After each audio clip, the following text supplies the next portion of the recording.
So what's the truth about the Mediterranean diet? Is it really a health miracle or just more misguided diet hype?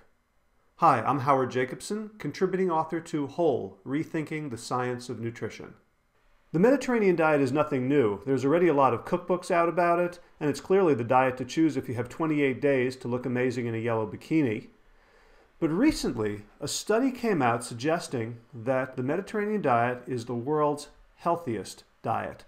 It was published in the New England Journal of Medicine, and you've probably seen it because of articles like this in the New York Times. Mediterranean diet shown to ward off heart attack and stroke. About 30% of heart attacks, strokes, and deaths from heart disease can be prevented, the author says. Fox News weighs in with an article by a doctor, Protecting Your Heart with the Mediterranean Diet.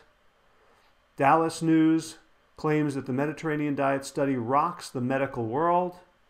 And NBC News says the tasty diet cuts heart disease, study finds.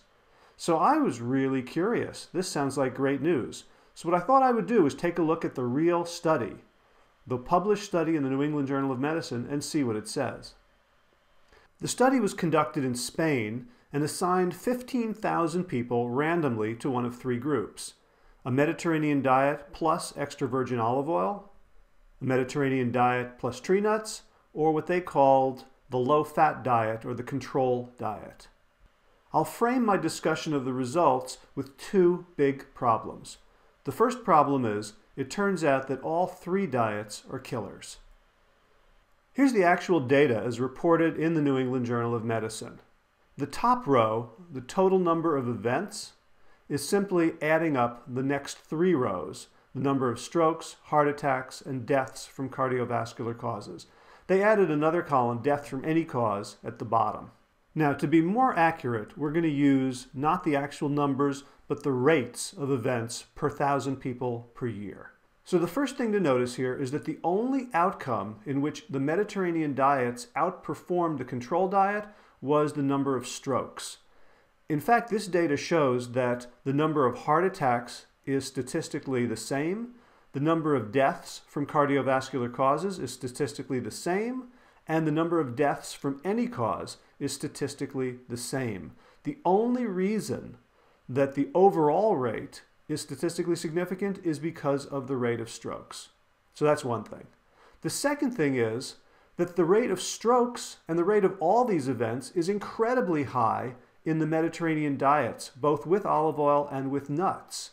Human beings are not built for cardiovascular disease. Cardiovascular disease is not something that naturally happens to us and we try to prevent with diet.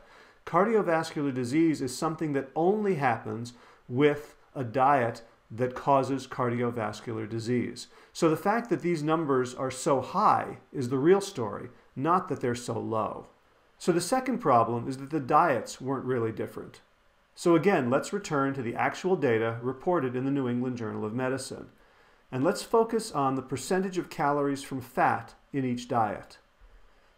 The extra virgin olive oil group averaged 41.2% of their calories from fat. The nuts group averaged slightly more, 41.5%, and the control group averaged 37% of their calories from fat. That is called the low-fat diet. Which begs the question, why on earth would they choose that diet as a low-fat diet? And there's really only two possibilities. One is they felt that they couldn't get people to have less fat than that. And again, this is a randomized trial, so people were just assigned to that group. So it would be very difficult to assign people to a truly healthy diet. The second, more sinister possibility is that the researchers wanted a straw man.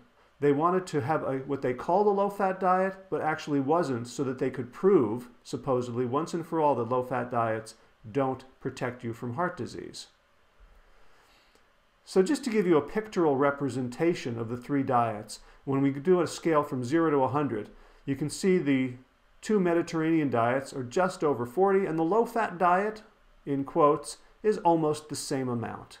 Let's compare that to the standard American diet, which is actually lower in fat than the supposed low-fat diet. And just for the sake of sanity, the diet that we write about in Whole, Rethinking the Science of Nutrition, the whole foods plant-based diet, clocks in at 10% calories from fat.